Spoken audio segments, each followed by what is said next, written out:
Hello students, so we will start from our example.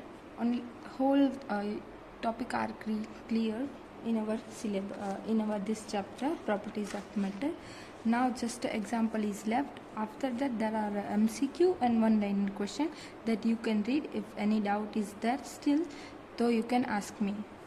Okay, so we will start from example. Before go to the directly example, we will see some equation, so that is easy for us to calculate all equation examples. Okay, all right, so we will start first. What is stress? So simply for all our stress, the simple equation is load upon a area. So we just see P is as a load and area as a assigned by A, and what is the sigma? It's a stress, so we can remember that sigma is equal to P upon a. Then for a strain, simple change upon a original, तो ये हमें इतना ही याद रखना है. तो इसके लिए हो जाएगा epsilon upon delta L upon l, और this is just for length, but it is also for a change in volume. Okay, so just remember change upon a original. Then what is Hooke's law?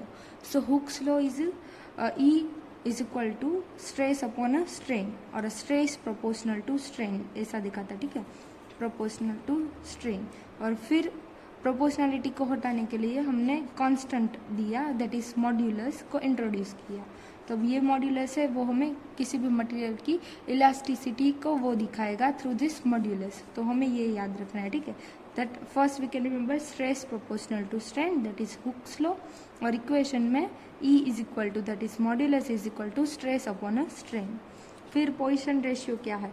ये lateral strain upon a longitudinal strain और tensile strains का दोनों का एक ratio है. ठीक है, simple है, सो ये यूनिट लेस आएगा.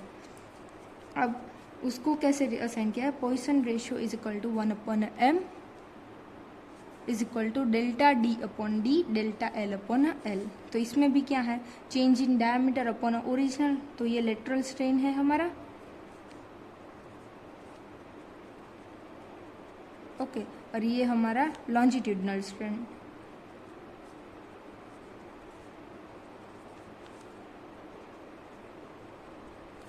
अब वर्किंग स्ट्रेस, ये हमने देखा था कई टाइप के स्ट्रेस थे. उसमें हमने फैक्टर ऑफ सेफ्टी वाले जो था टॉपिक यहाँ उसमें देखा था working stress is equal to actual applied load. हम एक्चुअल अप्लाइड लोड क्या देते हैं और कौन से एरिया पे देते हैं तो वो हमको देगा वर्किंग स्ट्रेस. अब फैक्टर ऑफ सेफ्टी का एक इक्वेशन है, इसमें मैंने तीनों को एक साथ में लिख दिया है, इधर मैक्स, यील्ड और अल्टीमेट. ठीक है, तो मैक्सिमम स्ट्रेस, यील्डिंग स्ट्रेस और अल्टीमेट स्ट्रेस जो हमने स्ट्रेन का जो डायग्राम था उसमें देखा था, स्ट्रेन और स्ट्रेन का जो डायग्राम था उसमें हमने देखा था अपॉन अ वर्किंग स्ट्रेस. तो वो हमको देगा फैक्टर सेफ्टी. तो अगर किसी एग्जाम्पल में हमको फैक्टर सेफ्टी दिया है या वर्किंग स्ट्रेस दिया है, तो हम ये स्ट्रेस फाइंड कर सकते हैं कि या ये दोनों दिए हैं तो हम ये ढूंढ सकते हैं, और इधर ये दोनों दिए हैं तो हम ये ढूंढ सकते हैं. ठीक है, सो वर्किंग स्ट्रेस को यहाँ पे सब्जेक्ट ऑफ फॉर्मूला कर दे तो फैक्टर सेफ्टी नीचे आ जाएगा, तो हमको ये इक्वेशन मिल जाएगा. Working stress is equal to, यहाँ पे मैंने डैश रखा है. ठीक है, इन तीनों में से कोई भी आ सकता है. Stress upon a factor of safety according to that particular demand. अब इनर्शिया का इक्वेशन है I is equal to mr² upon 2, और ट्विस्टिंग कपल का इक्वेशन यहाँ पे लिख दिया है. So tau is equal to pi into eta into theta into r⁴ upon 2l. यहाँ पे थीटा हो गया angle, r for radius, eta for modulus of rigidity, pi 3.14 and tau that is twisting couple upon 2l. ठीक है, अब total bending का जो equation हमने देखा था वहाँ पे E/R is equal into IG, वो हमको टोटल बेंडिंग देगा. ठीक है, यहाँ पे IG जियोमेट्रिकल इनर्शिया. फिर डिप्रेशन का हमने देखा था कि आई ग्रिडर का जो शेप है वो, और जो ऐसे ग्रिडर होता है उसमें से उसको घटा के ऐसे आई ब्रिडर शेप दिया गया है. ठीक है, तो ये इस डिप्रेशन के इक्वेशन को यूज़ करके दिया गया है. तो यहाँ पे हमारा डिप्रेशन का इक्वेशन हो गया. अब हमारे पास विस्कोसिटी में हमने देखा था कि दो टाइप की विस्कोसिटी है, absolute viscosity that is dynamic viscosity और काइनेमेटिक विस्कोसिटी. तो एब्सोल्यूट विस्कोसिटी क्या थी?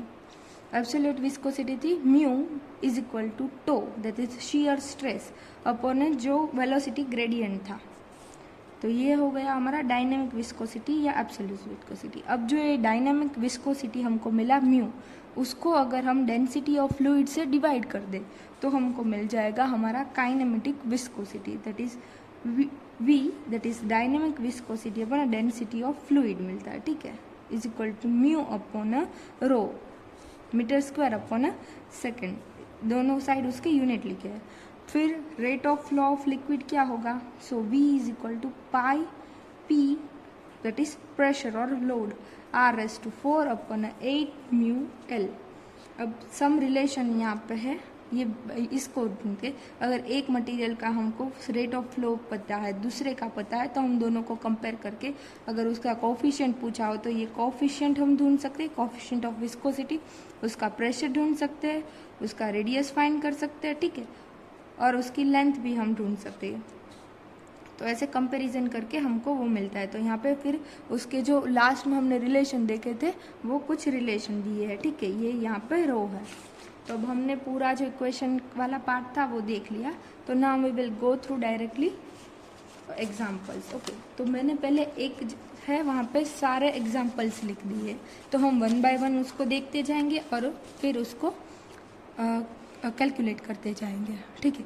तो N elastic road having a diameter of 20 mm, तो हमें यहाँ पे डायमीटर दे दिया है, तो डायमीटर से हमको रेडियस मिल जाएगा, ठीक है, और फिर 100 mm लॉन्ग, तो उसका लॉन्ग हमको मतलब लेंथ दे दिया है, एक्सटेंड बाय 0.25 mm, तो यहाँ पे हमको डेल्टा एल दे लिया कि उसका एक्सटेंड जो है वो 0.25 mm हो रहा है, उसका लेंथ जो है वो 100 mm है, by under tensile load of 30 kN, हमको टेंसाइल लोड दे दिया, मतलब ये हमको P दे दिया।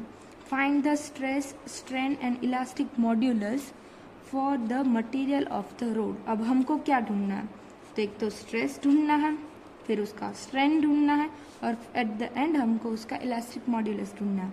अब हमको स्ट्रेस कैसे मिलेगा, तो हमने स्ट्रेस का इक्वेशन देखा कि वो होगा P अपॉन ए, मतलब टेंसाइल लोड अपॉन एरिया। तो अब एरिया हमको कैसे मिलेगा, तो हमको यहाँ पे रेडियस दे दी है, तो हम πr² करेंगे तो हमको उसका एरिया मिल जाएगा, एरिया मिल जाएगा। लोड हमको दिया गया है 30 kN, मतलब 30 किलो न्यूटन, तो वो हम ले लेंगे, तो हमको यहाँ से उसका स्ट्रेस मिल जाएगा, ठीक है।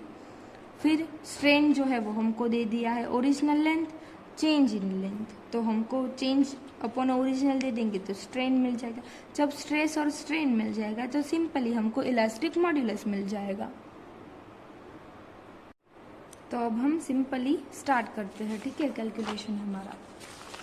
तो यहाँ पे मैंने सब डेटा कलेक्ट करके रखा हुआ है। तो हमको यहाँ पे हमारा डायमीटर दिया था 20 mm, तो मैंने डायमीटर लिख दिया है 20 mm, ठीक है। फिर रेडियस हमारा हो गया 10 mm divide by 2 D, r is equal to D by 2, ठीक है। फिर एरिया πr², तो पाई का वैल्यू जो है वो 3.14 इंटू 10, तो हमको मिल जाएगा 314, ठीक है, 314। और यहाँ पे हमारा L जो हमको दिया गया था लॉन्ग, और ये जब लोड अप्लाई होता है 30 kN, तो उसका जो चेंज आता है दैट इज़ 0.25 mm का चेंज आता है उसमें, ये हमारा लोड आ गया। तो अब हम 1 बाय 1 उसको कैलकुलेट करते हैं, मैं कैलकुलेट करती जाती हूँ और यहाँ पे लिखती जाती हूँ, ठीक है। तो सबसे पहले हम स्ट्रेस फाइंड करेंगे, तो sigma is equal to P upon A. Sigma हमारा P क्या है, हमारा 30 किलो दिया है, सो 10⁻3, ठीक है, अपॉन उसका एरिया, सो 314। अब यहाँ पे mm में दिया है तो हम mm में ही रखेंगे, ठीक है। Throughout the whole example हम mm को मीटर में चेंज नहीं करेंगे, मिलीमीटर में ही रखेंगे, ठीक है। तो अब ये क्या आ गया, 3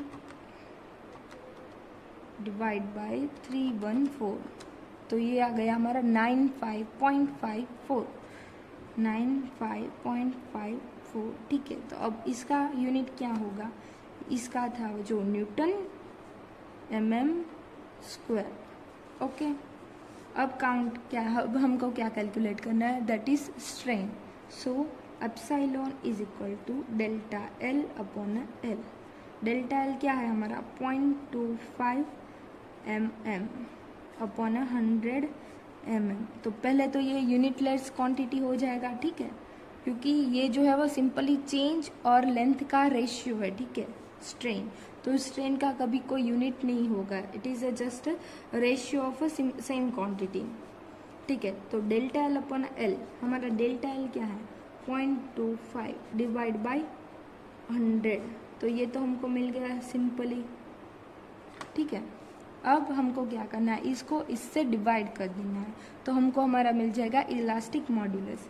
सो E is equal to stress upon strain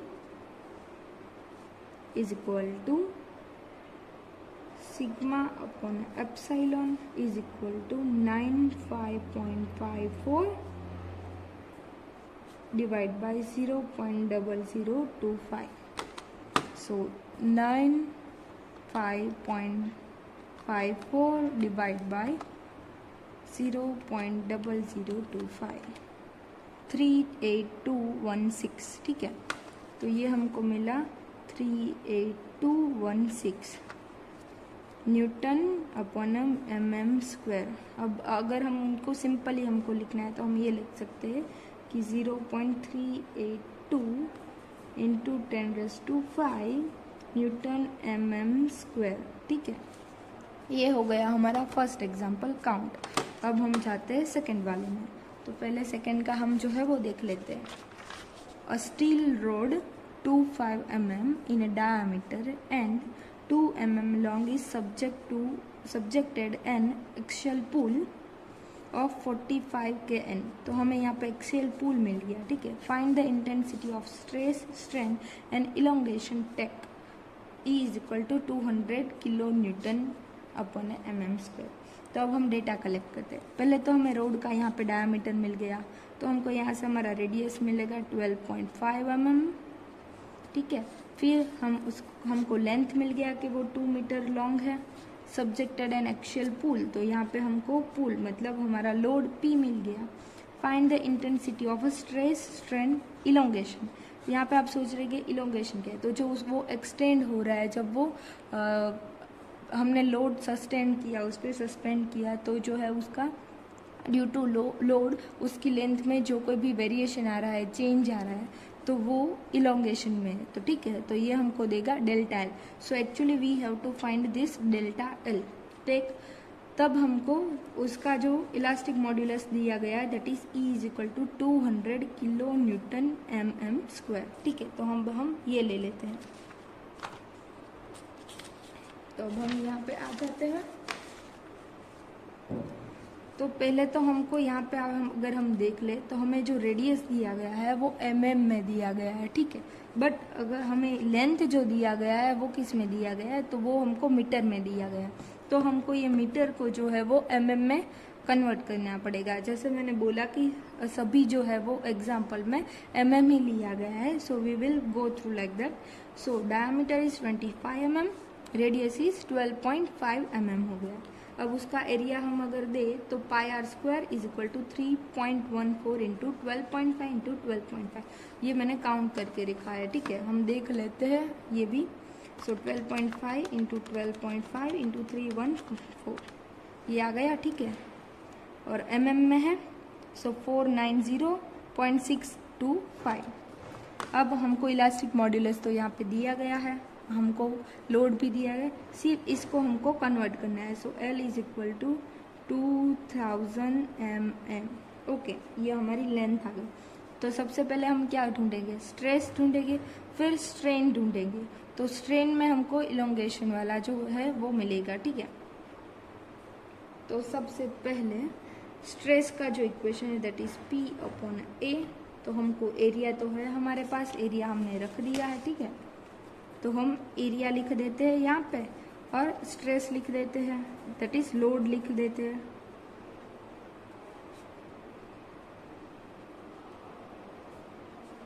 अब इसको कैलकुलेट करते हैं, वो डिवाइड बाय 490.625, तो ये आ गया 91.71 न्यूटन अपॉन mm²। ठीक है, तो ये हमारा आ गया। अब हम आगे जाते हैं, तो हम पहले इलास्टिक मॉड्यूलस ले लेते हैं, तो उसके वहाँ से हमको स्ट्रेन मिलेगा और फ्रॉम दैट स्ट्रेन हमको इसका इलोंगेशन मिलेगा। तो हमारे पास जो इक्वेशन है वो E is equal to sigma upon epsilon है। ठीक है, सॉरी ये दिख नहीं रहा था, अब दिखेगा। ठीक, तो E is equal to sigma epsilon जो ये हमारा इक्वेशन है। तो अब हमको सिग्मा मिल गया, दैट इज़ 91.71। ठीक है, अब उसको हमको ये ढूंढना है और हमारा ये जो है वो हमारे पास है। ठीक है, तो हम ऐसे जाएंगे, that strain is equal to sigma upon E लिख सकते हैं। ठीक है, तो यहाँ पे लिख देते हैं 9171 डिवाइड बाई 200 इंटू 10⁻³ तो अब ये क्या आएगा? ठीक है, 91.71 डिवाइड बाई 200। ठीक है, उसको भी डिवाइड करना है 10⁻³ से। सो ये हमारा आया स्ट्रेन 0.0045। ठीक है, ये हमारा स्ट्रेन आता है। अब हमको इसमें से इलोंगेशन फाइंड करना है। So epsilon is equal to delta l, ठीक है, अपॉन एल है। तो ये हमको पता है, ये हमको पता है, तो ये ढूंढना है। So we can write delta L is equal to L into epsilon. So L क्या था हमारा 2000 इंटू 0.0045।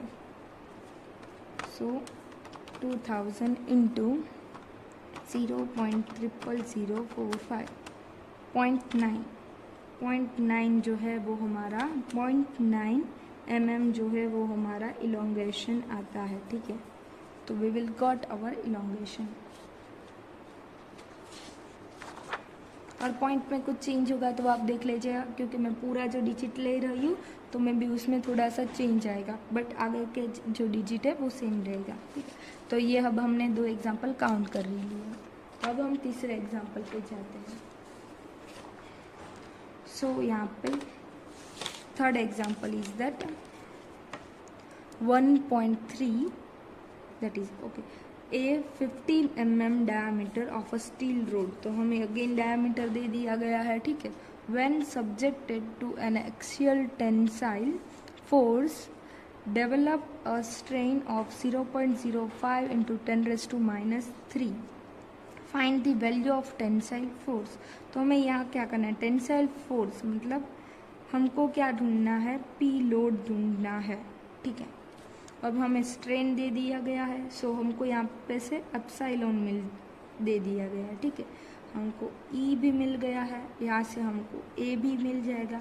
तो ई मिल गया, स्ट्रेन मिल गया, तो हम स्ट्रेस ढूंढेंगे और स्ट्रेस पर से हम टेंसाइल फोर्स ढूंढेंगे। So let we go. So diameter, ठीक है, तो पहले डेटा कलेक्शन, डायमीटर 50 mm, तो उसका आर हो जाएगा 25 mm।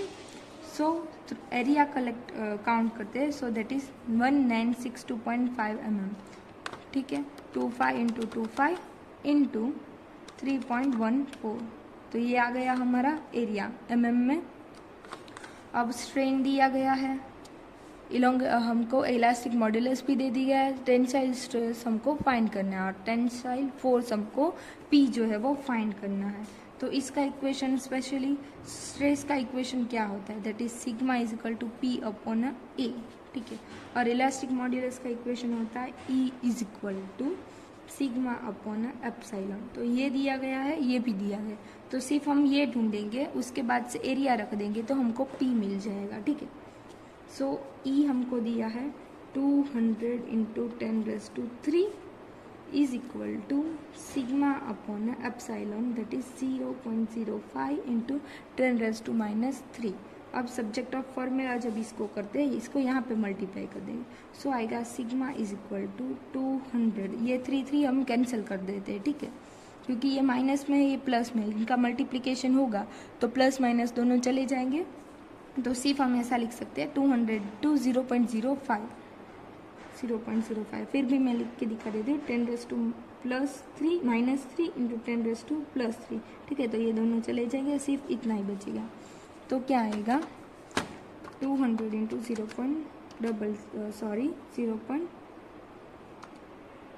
200 इंटू 0.05 10।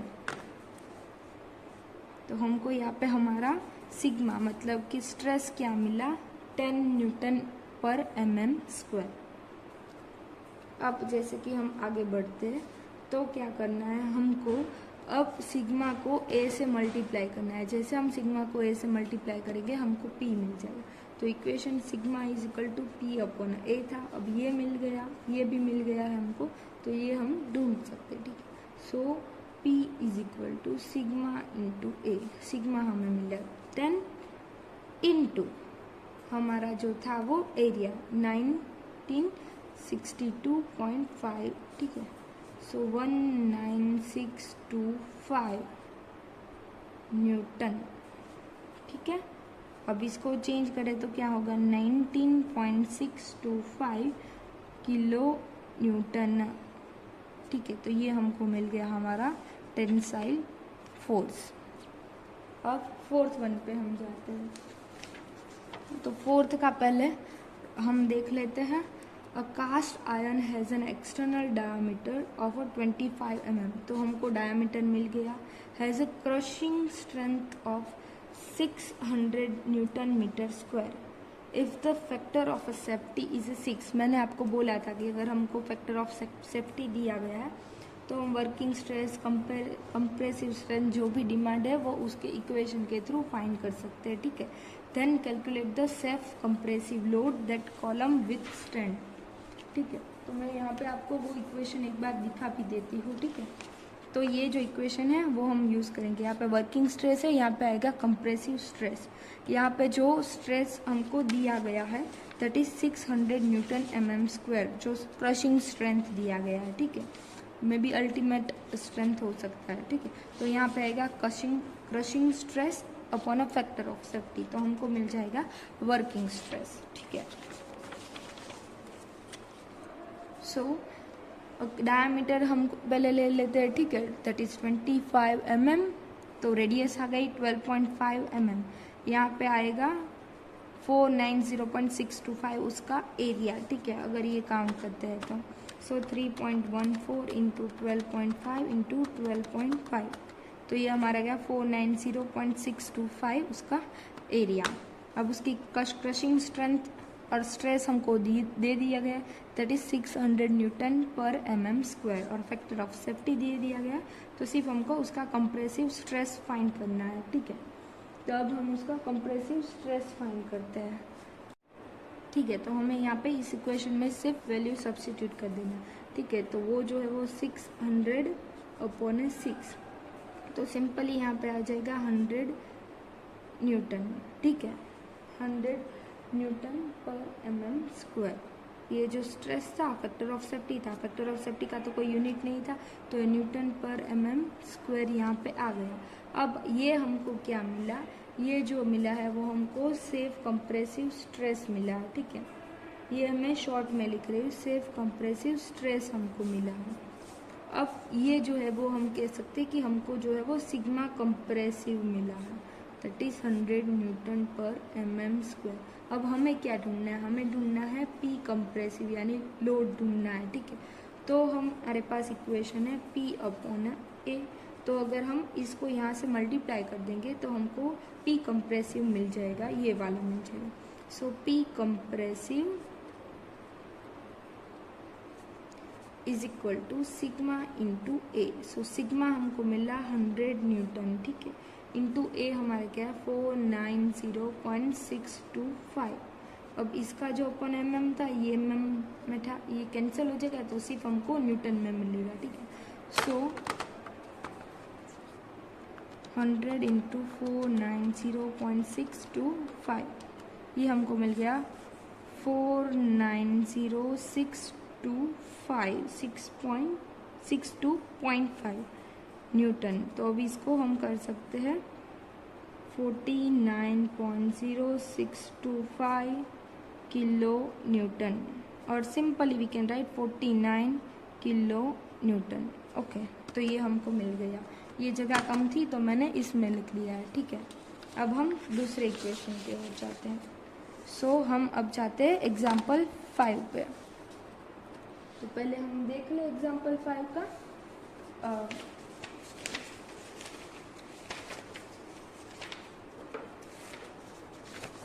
तो ये ले लेते हैं हम हमारा एग्जाम्पल 5 का।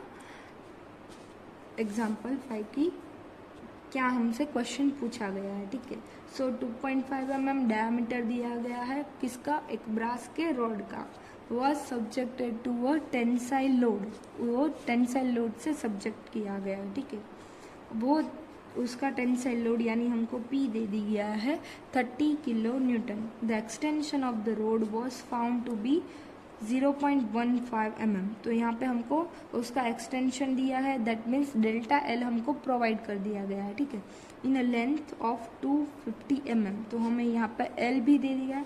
Find the elastic modulus of brass. तो अब पहले हम यहाँ से एरिया फाइंड करेंगे, फिर हमको टेंसाइल लोड दे दिया गया है तो हम उससे स्ट्रेस फाइंड कर देंगे, और फिर हमको यहाँ पे चेंज और ओरिजिनल लेंथ दोनों प्रोवाइड किया गया तो उससे स्ट्रेन मिल जाएगा, और फिर सिंपली स्ट्रेस और स्ट्रेन को लेके हम उसका मॉड्यूलस फाइंड कर देंगे। तो so we will go on our calculation. Okay, so simply यहाँ पे डायमीटर से मैंने एरिया कैलकुलेट कर दिया गया है, ठीक है। लोड लिख दिया गया है, डेल्टा एल है हमारा, ये हमारा एल है। स्ट्रेस, स्ट्रेन और मॉड्यूलस हम फाइंड कर दे। तो पहले sigma is equal to P upon A आ जाएगा। तो पी है हमारा 30 इंटू 10⁻³ अपॉन ये हमारा 490.625 is equal to divide by 490.1625। ये आ गया हमारा 61.14 न्यूटन mm स्क्वायर, ठीक है। तो ये हमको मिल गया हमारा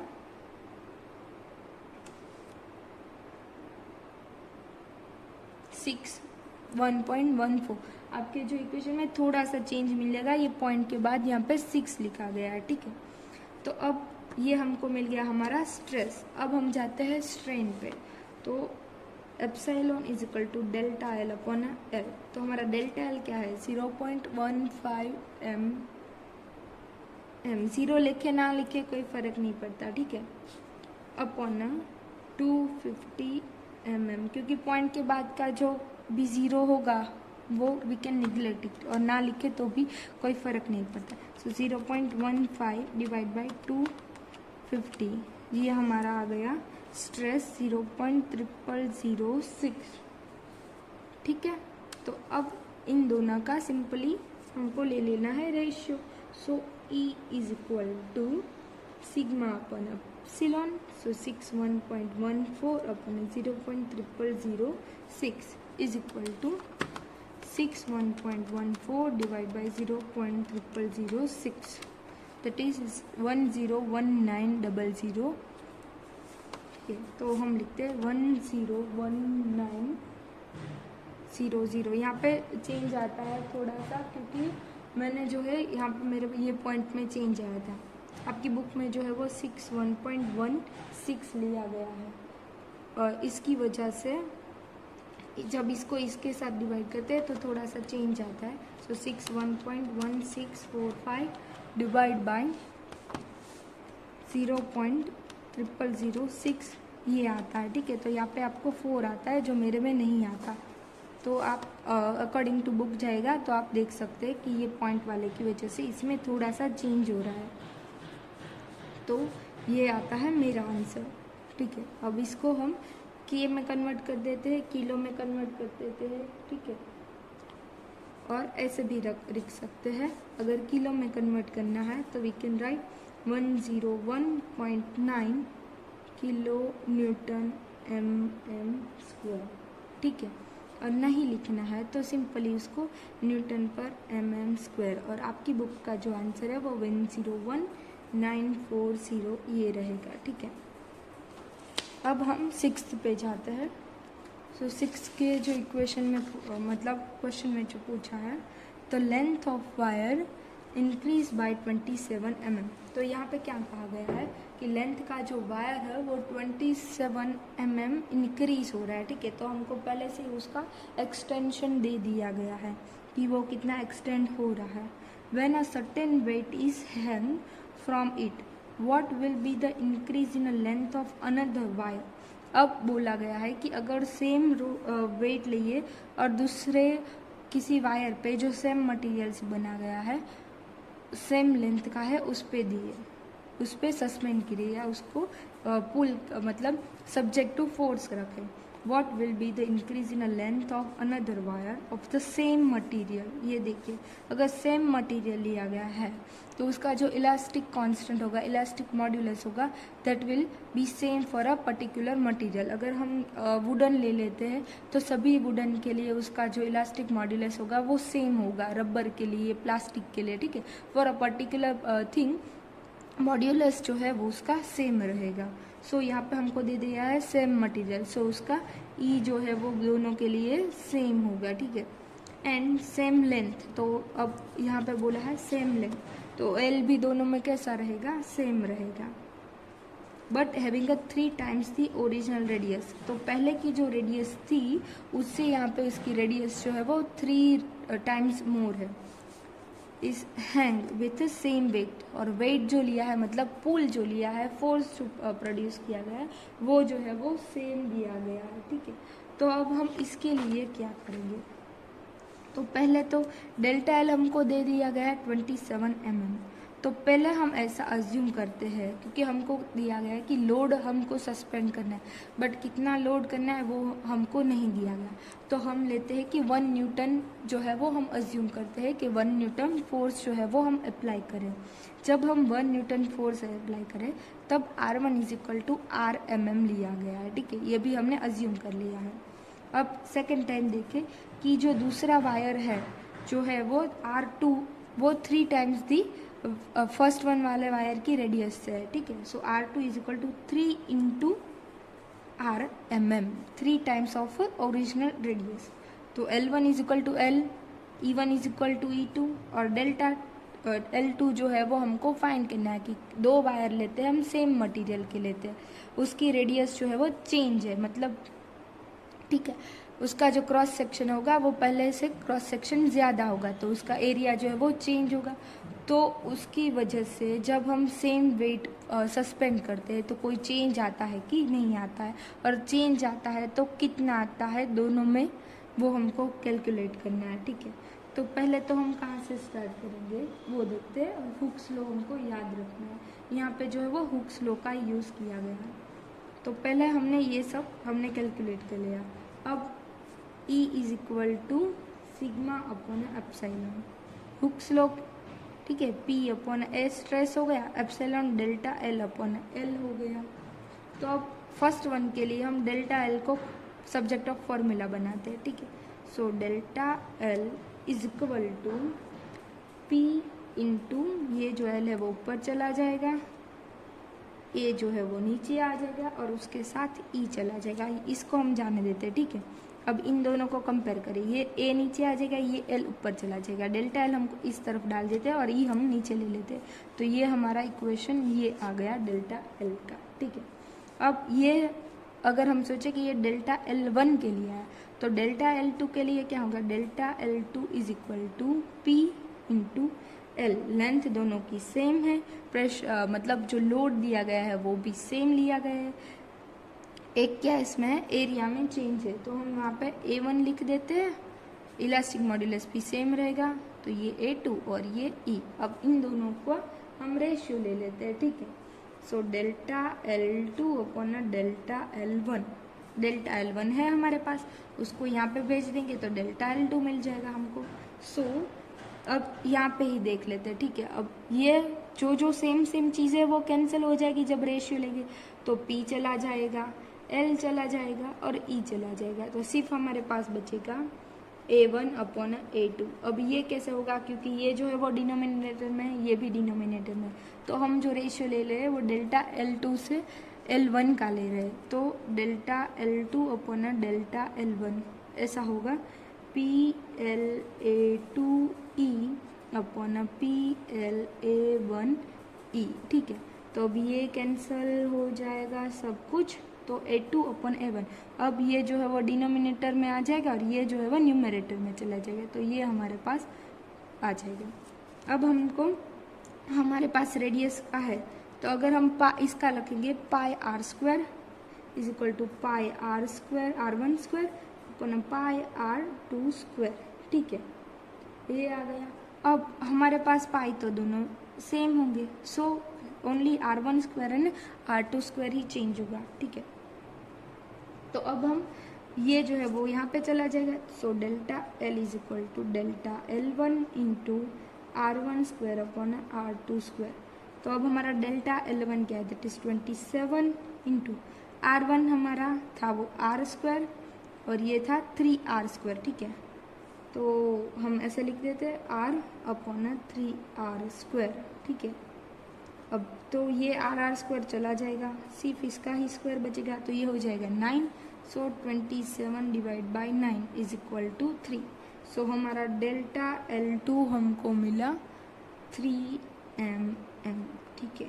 तो ये हमको मिल गया हमारा जो उसका आफ्टर जो जिसकी रेडियस है वो 3 टाइम्स है, तब जो उस पर सेम लोड देते हैं तो उसका हमको 3 mm है वो उसका इलोंगेशन मिलता है, स्ट्रेन डेल्टा एल मिलता है, चेंज इन लेंथ मिलता है।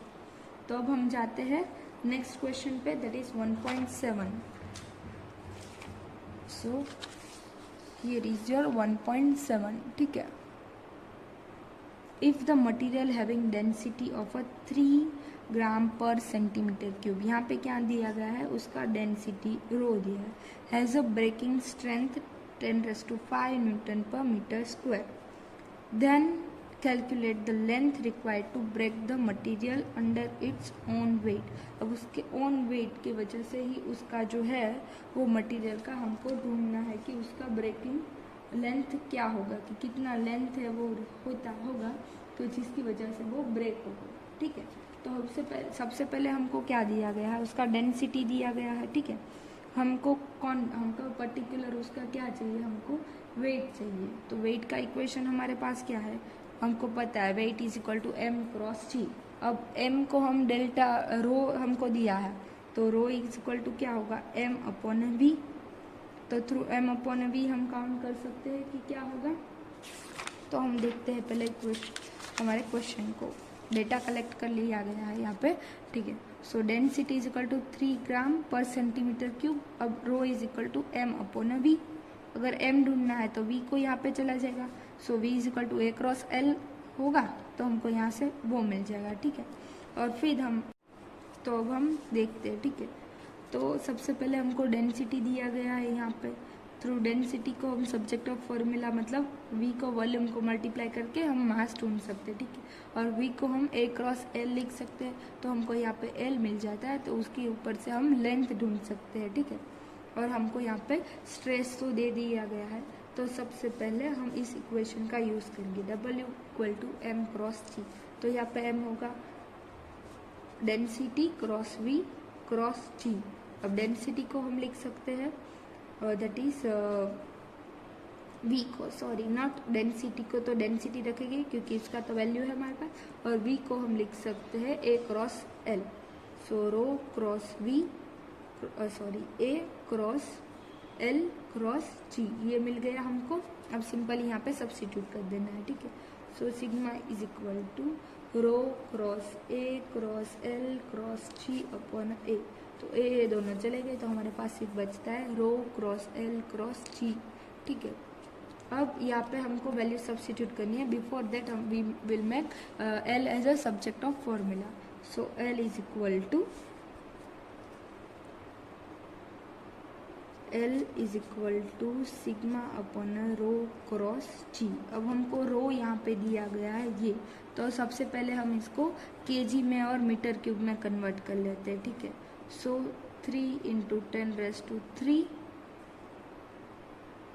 kg मीटर क्यूब, ठीक है। ये हमने उसको कन्वर्ट कर दिया है, सो 3 इंटू 10⁻³ kg मीटर क्यूब। तो अब हम यहाँ पे हमारा सिग्मा जो है वो 10⁵ वो भी न्यूटन mm² अपन ये जो है वो 3 × 10⁵ kg मीटर क्यूब, और जो g है वो हमारे क्या 9.81, ठीक है। तो अब ये 10⁵ अपॉन 3 × 10⁵ इंटू 9.81, ठीक है। अब सिंपली हम इसको कैलकुलेट कर देते हैं, तो ये क्या आएगा 10⁵ डिवाइड बाय 3000 डिवाइड बाय 9.81 3.39, ठीक है। सो ये आ गया 3.39 m। तो ये हमारा मिल गया, हमको लेंथ मिल गया, ठीक है। तो उसके लिए मतलब जो हमको लेंथ का जो डिमांड कहा था कि उसका कितना आना चाहे मटेरियल को अपने आप ब्रेक करने के लिए, तो ये हमको मिल गया उसका ओन वेट, उसके वेट की वजह से उसका ब्रेकिंग लेंथ मिल गया। Calculate the length required to break the material under its own stress, ठीक है। तो अब हम नेक्स्ट वाले पार्ट में जाते हैं। यहाँ पे कैलकुलेशन हम उसको बंद कर देते हैं, ठीक है। तो अब जाते हैं हम नेक्स्ट पार्ट में, that is 1.8। So 1.8 a solid lead sphere of 0.5 metre cube volume. तो ये हमको उसका वॉल्यूम दिया, मतलब 4/3 πr³, ठीक है। Is taken in the ocean to a depth of water where the corresponding pressure is P। If वो हमको यहाँ पे दे दिया, ठीक है। If the bulk modulus lead 7.7 × 10⁹, तो ये पहले देख लीजिए। स्फीयर जो है उसका हमको वॉल्यूम दे दिया गया है, V दे दिया गया है, ठीक है। हमको यहाँ से उसका प्रेशर दे दिया है। बल्क मॉड्यूलस हमको दिया of the load is this newton per. Find the change in the radius of the sphere, उसकी रेडियस में जो है वो क्या चेंज होगा वो हमको फाइंड करना है। तो पहले हमको क्या करना पड़ेगा, हमको उसका स्ट्रेंथ फाइंड करना पड़ेगा, वॉल्यूमेट्रिक स्ट्रेंथ फाइंड करेंगे। फिर हमारे पास V है, तो फिर V को सब्जेक्ट ऑफ फार्मूला बना के हम डेल्टा V फाइंड करेंगे, और from that delta V we will find delta R। Let's see. So यहाँ पे हमारा वॉल्यूम दिया है 0.05 मीटर क्यूब, ठीक है। 0.05 मीटर क्यूब हमको हमारा वॉल्यूम दे दिया गया है। अब उसका प्रेशर हमको दिया 2.2 × 10⁷ newton metre square per metre square, that is stress हमको दे दिया गया है, ठीक है। So K is equal to 7.7 × 10⁹, that is bulk modulus दिया गया है हमको ये वाला। तो हमको डेल्टा V फाइंड करना है, और फिर उसके बाद हमको डेल्टा R मिलेगा। सो यहाँ पे K हिंट में मैंने लिखा हुआ है कि K that is bulk modulus is equal to उसका स्ट्रेस दिया है, दैट इज प्रेशर। प्रेशर क्या होता है, फोर्स पर एरिया होता है। तो ये हमारा स्ट्रेस मिल गया हमको 2 × 10⁷ newton per metre square. So 2 × 10⁷ divide by delta V by V। अब हमारे पास ये है, तो हम इसको सब्जेक्ट ऑफ फार्मूला कर देते हैं। So delta V by V that is strain, मैं यहाँ पे एप्सिलॉन लिख देती हूँ, ठीक है, is equal to 2 × 10⁷ upon 7.7 × 10⁹ newton metre square. तो न्यूटन मीटर स्क्वायर यहाँ से दोनों का चला जाएगा। अब यहाँ पे 9 है, यहाँ पे 7 है, तो ऊपर 10⁻² आएगा। तो सिंपली हम 2 डिवाइड बाय 7.7, तो हमारा ये मिलता है, ठीक है। फिर से करती हूँ, 2 डिवाइड बाय 7.7 0.25, और उसको फिर 100 से डिवाइड कर देता है। 0.0025 हमको उसका जो है वो स्ट्रेन मिलता है, ठीक है। सो 0.00259 ये हमको क्या मिलता है, उसका स्ट्रेन मिलता है। और इसको ऐसे भी लिख सकते हैं,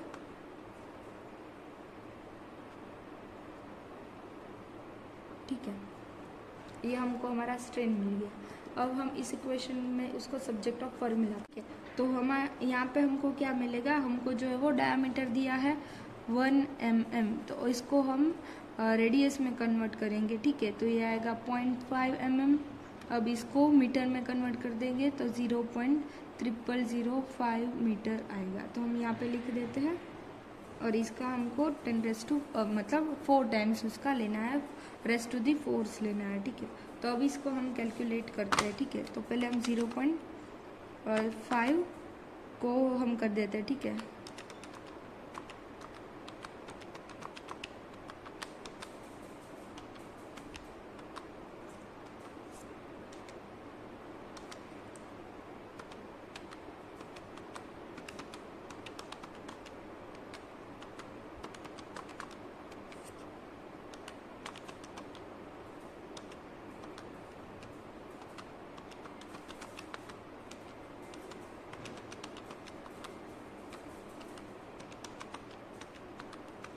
ये हमारा आ गया equation, that is 429 that is 8025477600।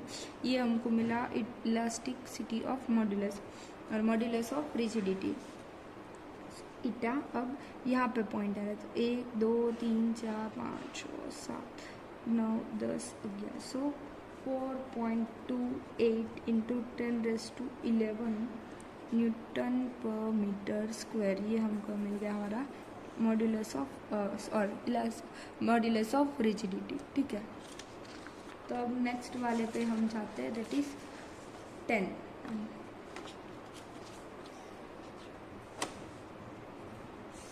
ये हम बाद में लिखेंगे, ठीक है। So calculate the twisting couple on a solid shaft of 2m length and.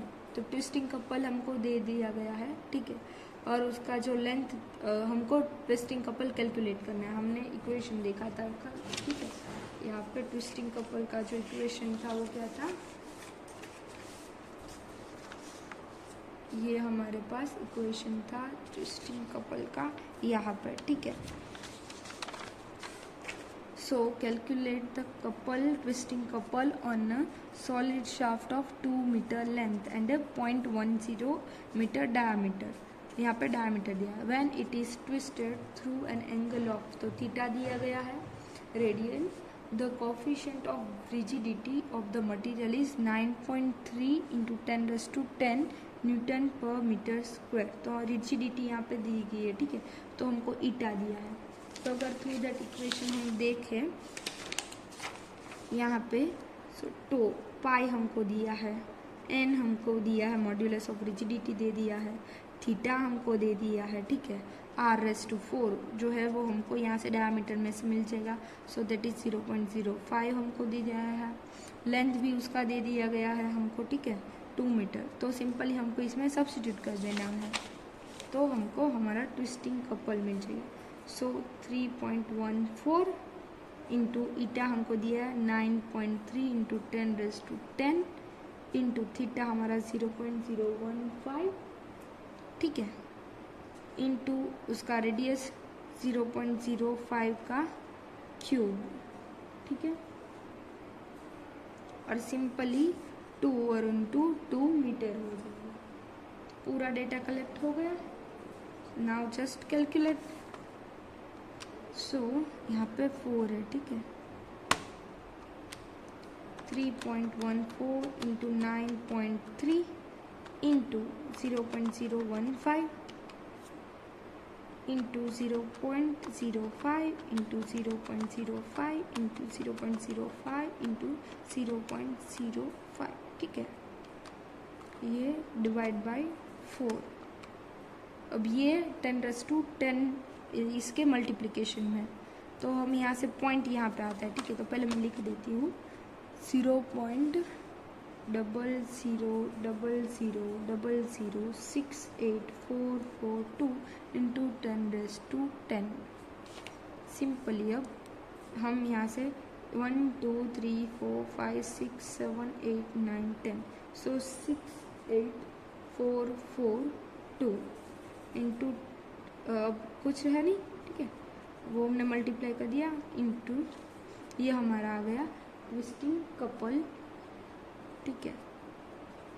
So 2 is equal to 6844.2 newton into metre.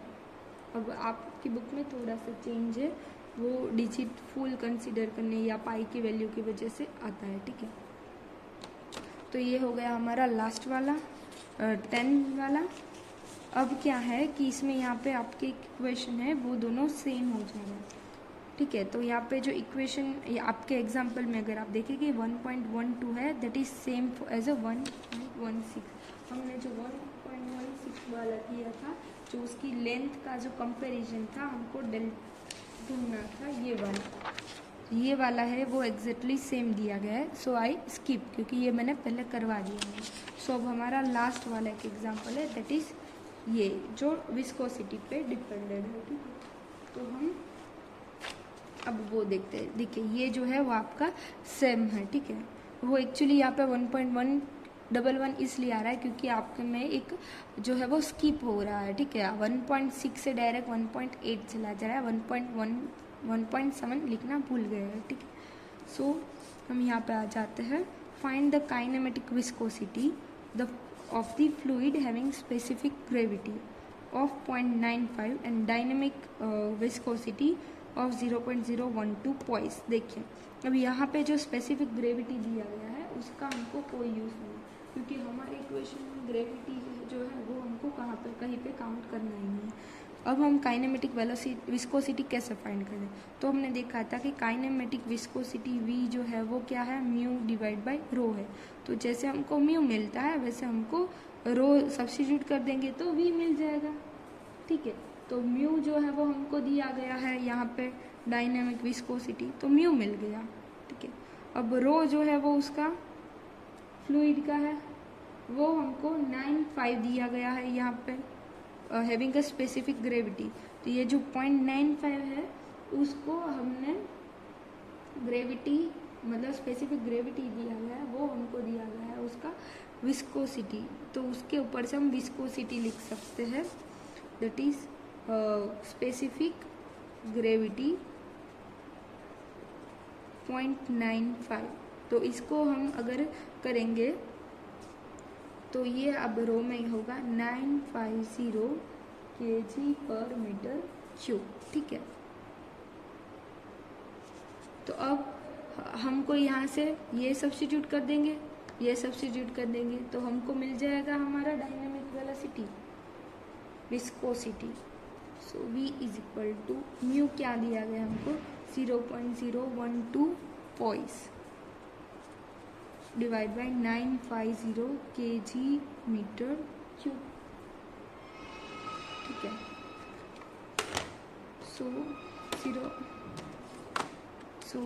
0.012 divide by 0.012 divide by 950, so 0.00001263, so 12.63 into 10⁻⁻⁶ metre square s, जो kinematic viscosity है that is 12.63 into 10⁻⁶ metre square per second. तो यहाँ पे हमारा सारा example जो है वो कंप्लीट होता है, ठीक है। तो आप एक बार ये एग्जाम्पल देख लेना, अगर इसमें कोई डाउट है तो आप मुझे पूछ सकते हैं। और पूरा यहाँ पे जो है हमारा चैप्टर फिनिश होता है, ठीक है। तो आपको सिर्फ अब MCQ देखना है, और मैं सोच रही हूँ कि मैं एक क्वेश्चन रख देती हूँ वहीं के आपके पीछे जो चैप्टर के पीछे जो MCQ है उसमें से ही बने हुए होंगे, ठीक है। तो आप एक बार वो पढ़ लेना, देख लेना, फिर मैं वहाँ पे एक लिंक रख दूँगी, तो उसके थ्रू आप MCQ जो है वो फिलअप कर देना, ठीक है। तो यहाँ पे ख़त्म होता है। So thank you.